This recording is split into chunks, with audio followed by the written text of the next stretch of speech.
नमस्कार। कई बार बहुत से लोग ये सोचते हैं कि हम काम तो बहुत करते हैं, अपना कर्म तो करते हैं, लेकिन उसका रिजल्ट नहीं मिलता, फल नहीं मिलता। तो क्या सचमुच नियति ने सब कुछ लिख दिया है, पहले से लिखा हुआ है? हम जो प्रारब्ध लेकर के आए हैं वही हमें जीना है? तो फिर हम कर्म क्यों करें?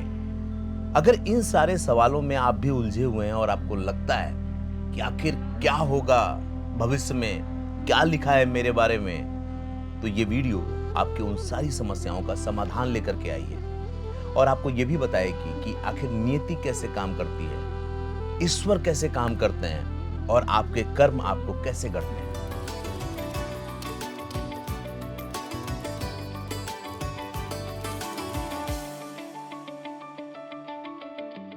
कभी आपने खुद से पूछा है कि मैंने किसी का बुरा नहीं किया, फिर भी मेरे साथ बुरा क्यों हुआ? मैं मेहनत करता हूं, फिर भी सफलता क्यों नहीं आती? मैं प्रेम से जीता हूं, फिर भी अकेलापन क्यों? हर इंसान के भीतर यह प्रश्न है और यही प्रश्न उस दिन भरत के मन में भी उठा था जब राम वनवास को जा रहे थे। भरत ने देखा सब धर्म पूर्वक जीने वाले फिर भी दुख के पात्र बने। ये ख्याल किसी के मन में आ सकता है। तब उन्होंने कहा, यह तो अन्याय है, यह तो अधर्म है। फिर मुनि जी ने बोला और उन्होंने कहा कि सुनो भरत भावी प्रबल, बिलख कहे मुनिनाथ, हानि लाभ जीवन मरण, यश अपयश विधियात। इसका अर्थ सिर्फ इतना नहीं है कि सब भगवान तय करते हैं। इसका अर्थ है कुछ चीजें हमारे नियंत्रण में हैं और कुछ चीजें नहीं हैं।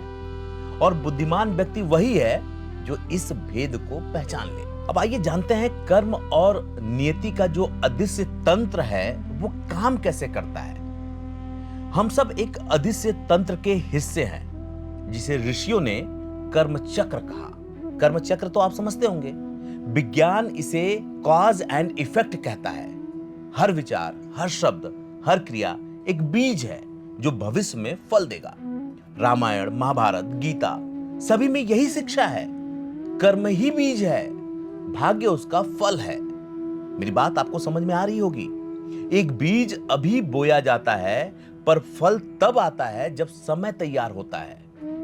कभी तुरंत, कभी वर्षों बाद, कभी अगले जन्म में। ये कहानी जैसे जैसे आगे बढ़ेगी वैसे वैसे आपको ये दोनों चीजें समझ में आ जाएंगी। इसलिए जब कुछ हमारी इच्छा के अनुसार नहीं होता तो समझिए नियति हमारे पुराने कर्मों का फल दिखा रही है। और जब हम कुछ अच्छा करते हैं लेकिन फल देर से मिलता है तो समझिए ईश्वर समय का इंतजार कर रहा है कि कब हमें वह फल देना उचित होगा। ऐसा नहीं है कि सब कुछ तुरंत तुरंत होता है, क्योंकि भाग्य, समय और कर्म तीनों का संतुलन ही नियति है। अब आप ये सोच रहे होंगे तो फिर आधुनिक जीवन में नियति का विज्ञान क्या है?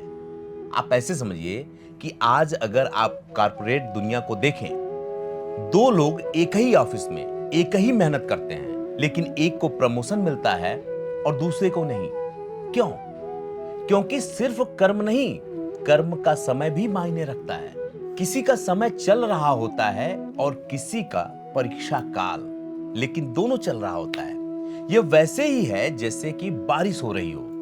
आप बीज बो दो, वह अंकुरित होगा। पर अगर वही बीज सूखा में बो दो या सूखे जमीन में बो दो तो वहां क्या होगा? वह नहीं उगेगा। इसलिए जीवन में जब चीजें नहीं बनती तो घबराना नहीं चाहिए, क्योंकि समय बदलते ही वही काम फल देने लगता है।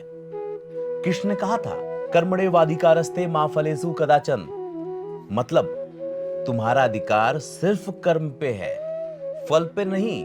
और जो लोग फल की इच्छा में उलझते हैं वही परेशान होते हैं। फल तो विधाता के हाथ में है, फल आप कैसे तय कर सकते हैं? आइए मैं आपको इसको भरत, अर्जुन और बुद्ध इन तीनों के दृष्टिकोण से बताता हूं। भरत ने नियति को स्वीकार किया, अर्जुन ने पहले विरोध किया पर गीता सुनकर समर्पित हो गए, बुद्ध ने उसे अनुभव से जाना। भरत बोले, राम का राज्य राम के ही नाम पर चलेगा। उन्होंने सत्ता नहीं छीनी, सेवा चुनी। यही सच्चा कर्मयोग है। अर्जुन ने युद्ध में कहा, मैं नहीं लड़ूंगा। कृष्ण ने कहा, यह तुम्हारा कर्म है, परिणाम मेरे हाथ। अर्जुन ने धनुष उठाया और वही निर्णय महाभारत का मोड़ बना। बुद्ध ने कहा सब कुछ अनित्य है, परिवर्तन ही सत्य है, इसलिए परिणाम से चिपके रहना दुख का कारण है। तीनों ने एक ही बात कही, जो बीज बोया वही फल मिलेगा, पर समय ईश्वर का होगा, आपका नहीं। आप ऐसे समझिए कि एक साधारण व्यक्ति था, उसने अपना पूरा जीवन सच्चाई और मेहनत से बिताया, लेकिन एक दिन सब कुछ छिन गया। व्यवसाय, घर, परिवार, कुछ भी नहीं बचा।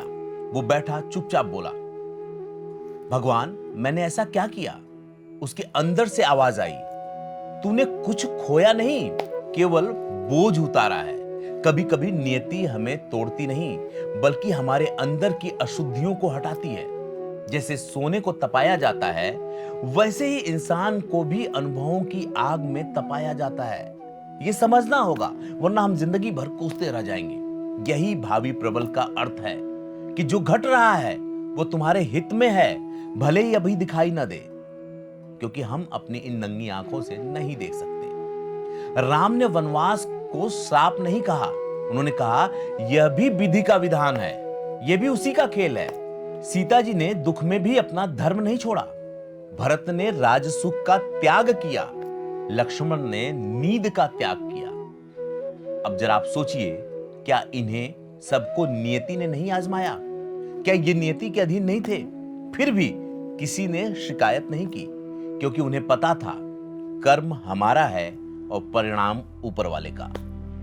जीवन की सबसे बड़ी साधना यही है, जानते हैं क्या? समर्पण।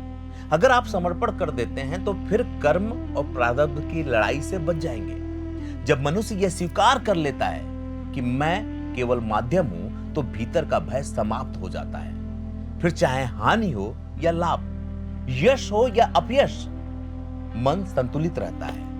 यही अवस्था योग है, यही भक्ति है, यही स्वतंत्रता है। यह हमें समझना होगा, क्योंकि जीवन किसी चमत्कार के माफिक नहीं होता, जैसा कि हम देखते रहते हैं। तो आज आपसे बस यही निवेदन है कि जीवन में जो कुछ भी घट रहा है उसे एक घटना नहीं, पाठ मानिए, क्योंकि विधाता गलतियां नहीं करता, वो केवल हमें आपको उस रूप में ढालता है जिसमें हम अपनी सर्वोच्च संभावना तक पहुंच सके। हानि लाभ, जीवन मरण, यश अपयश, सब विधि के हाथ है, पर हमारे हाथ में क्या है? हमारा कर्म। आपका कर्म, आपका भाव, आपका दृष्टिकोण।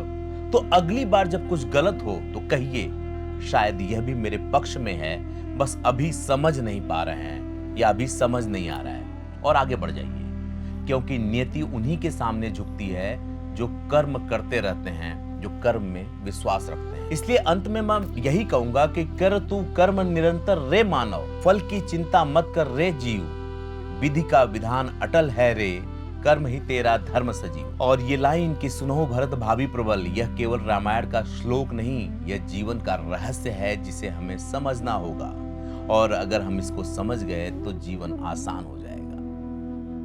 मुझे लगता है कि ये सारे संदर्भ, ये सारे रेफरेंसेस आपको ये बताने के लिए काफी हैं कि अगर आप भी नियति, प्रारब्ध, कर्म के जाल में उलझे हुए हैं तो आपको ये समझ में आ जाना चाहिए कि कर्म का महत्व कैसे है, क्योंकि आज के कर्म कल के प्रारब्ध का निर्माण करेंगे। तो आज हम बस इतना ही रोकते हैं। तो मुझे इंतजार रहेगा आपके कमेंट का, क्योंकि आपका कमेंट हमेशा ना सिर्फ मुझे मेरे बारे में बताता है, बल्कि इस कंटेंट को भी और इम्प्रूव करता रहता है।